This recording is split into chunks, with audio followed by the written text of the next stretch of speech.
Il y a une perception que l'immigration est coûteuse, incontrôlée. Elle est présentée comme un problème à résoudre plutôt que comme un phénomène démographique normal, ce qu'elle est.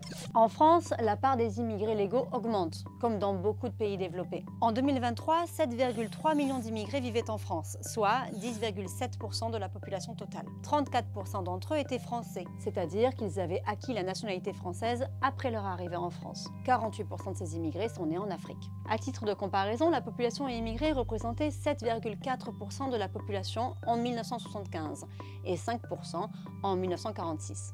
Même si la part des immigrés en France est largement minoritaire, le fait qu'elle augmente au cours des décennies donne du grain à moudre à certaines théories, notamment à celle du grand remplacement. Cette théorie repose sur l'idée xénophobe que la population française serait peu à peu remplacée par une autre, en l'occurrence les populations africaines et les musulmans. Selon cette thèse complotiste, ce grand remplacement serait organisé par des élites du monde entier afin de favoriser la colonisation africaine en Europe et de diluer les identités nationales. Dans quel but? Mystère. S'ensuivrait alors un déclin démographique de l'Occident.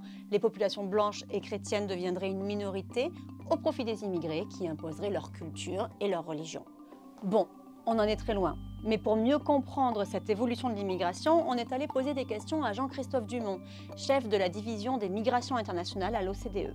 L'OCDE, c'est une organisation intergouvernementale d'études économiques. Elle conseille les pouvoirs publics sur la manière d'élaborer des politiques meilleures pour une vie meilleure. Ces 38 pays en sont membres.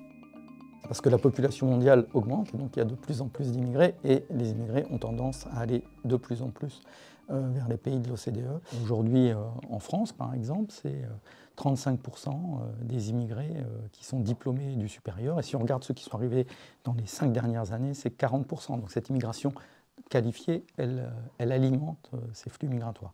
Mais il y a aussi une persistance d'une immigration moins qualifiée, notamment pour du travail saisonnier, mais pas que. On voit des besoins de main-d'œuvre dans la construction, dans les services. Et puis, il y a un troisième pilier qui est lié au conflit et disons, migrations humanitaires, qui ont beaucoup augmenté ces dernières années.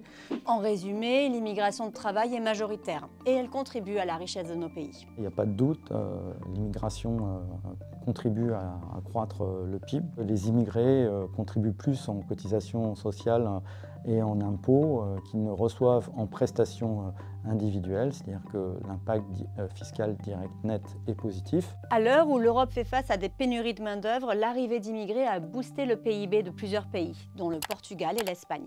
Dans un rapport rendu en mai, l'OCDE a pointé que la France jouissait d'une croissance économique prévue à 0,7% pour cette année, contre une prévision précédente de 0,6%. La France, conclut l'organisme, tire donc parti de sa politique d'accueil des immigrés.